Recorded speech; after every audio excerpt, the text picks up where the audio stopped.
let's move on to the graph, because graph is important to see your data lah, see your plotted data whether it's correct ke atau tidak lah. The first thing that we see in a graph ialah dia punya title. So as long as your graph has a title, it's fine lah. So we just mentioned our y-axis punya label against x-axis punya label. So this one your friend is correct. The next one, since they mention dia punya y-axis dengan x-axis, which is h dengan r square respectively, then kita kena tengok dekat dia punya axis punya label. Is it h ataupun something else? So sini h, x-axis, sini r square. Okay, then at the same time kita kena tengok unit lah. So H dia sudah convert in meter, so it's fine lah. And then sini pun dia sudah convert in meter square, so it's fine lah. It is better to plot in cm. Why? Sebab it's already in your table. When it's already given in your table in cm, then you should plot accordingly lah. Unless kamu mau convert ni pergi meter, you create another table and still respecting the significant figure punya rule. Okay, 3 significant figure, so it's fine. But itulah, it's better to plot it in cm lah once again. The next thing we have to check ialah dia punya graph size. So how do we check this? We actually have to kira berapa kotak yang diguna. Okay, so for the height part, mari Miss tengok how many kotak diguna. So we have 1, 12, 14. So sini ada 14 kotak. Tapi in order to make sure your data is accurate, we have to actually cover 60% of the graph. Maksudnya graph paper kamu tu kena ada 60% of 14 kotak lah based on your friend punya data ni, which means value dia kena at least 8.4 kotak. So jom kita check whether kawan kamu memenuhi di syarat atau tak. But this is for the height. Base pun samalah 60% of. Kalau Miss kira dia punya base, dia akan jadi 1, 2, 9, 10. Maksudnya 6 kotak lah. So base kena memenuhi 6 kotak, and then height kena memenuhi 8.4 kotak. So how do I calculate this? Miss just check berapa tinggi dia lah. So 1, 2, 3, 5, 6. So sini kawan kamu tidak pas this one kan? Ini 6.5 kan? So Miss ikut sini. So 6.5 maksudnya dia tidak memenuhi the height punya requirement. If salah satu either height ataupun dia punya width ataupun dia punya base tidak capai 60%, maksudnya Miss terpaksa pangkal for graph size. Okay, so dia tidak reach the requirement. The next thing after graph size ialah kamu punya scale. So scale ni pun ada berapa decimal places yang kamu kena guna. Ada juga rule dia sendiri. So the way we did it is actually macam ni. So let's say your friend choose 10 kotak to have 0.05 value. So we actually, the aim is to find the smallest division of this scale. So sini value dia berapa. So first kita cari dulu 1 kotak tu berapa kan. Miss just took this whole thing. Okay, Miss know for 10 kotak there is 0.05. So I have to divide by 10 lah kan to find out the value of 1 kotak. So 1 kotak will have the value of 0.005. Okay, then Miss cari the value of half of kotak. So half kotak should be 0.005 divided by 2, so 0.0025. So sini you have 4 decimal places kan dekat sini, which means this is your graph punya sensitivity. So this is the smallest amount of value that your graph can baca lah. So your graph nanti, your scale nanti sebabnya ada 4 decimal places ikut your sensitivity lah. Sini sebabnya 00, dan sini pun sebenarnya 00, and the rest of the value pun should have 4 decimal places. Okay, up until here. So Miss try it with 0.05 here, since both value are the same kan.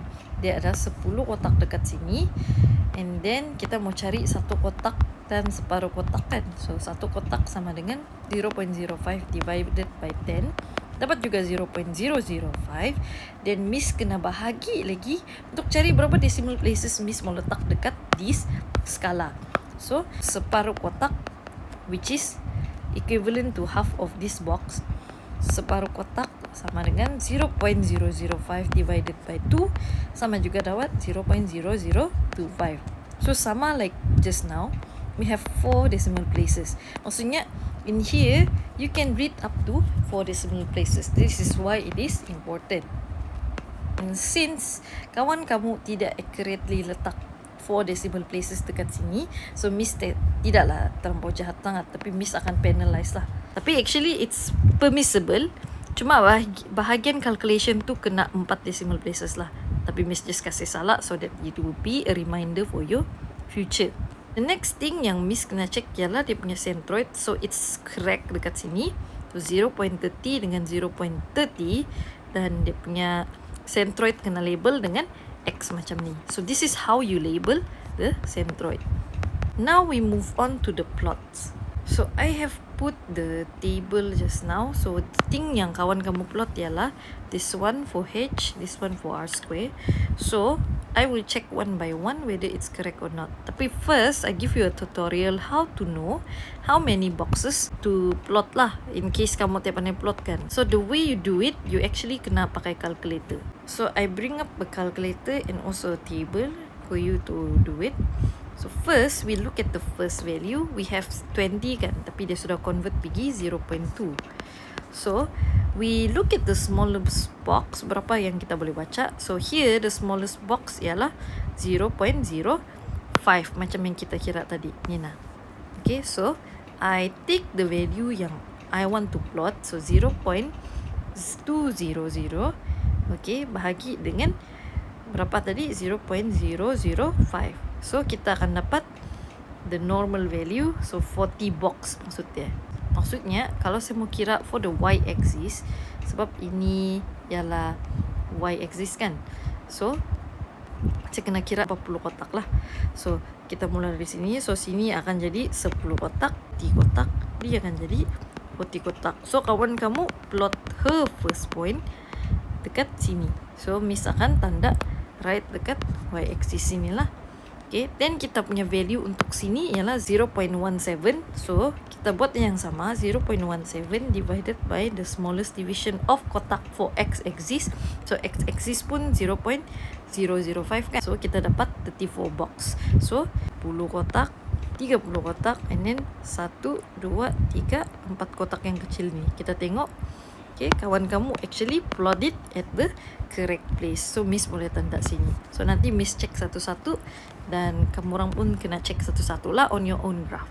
So Miss sudah semak semua dia punya point, dan dia ada satu salah lah. Sini sepertinya 0.37, tapi dia plot dekat 0.38.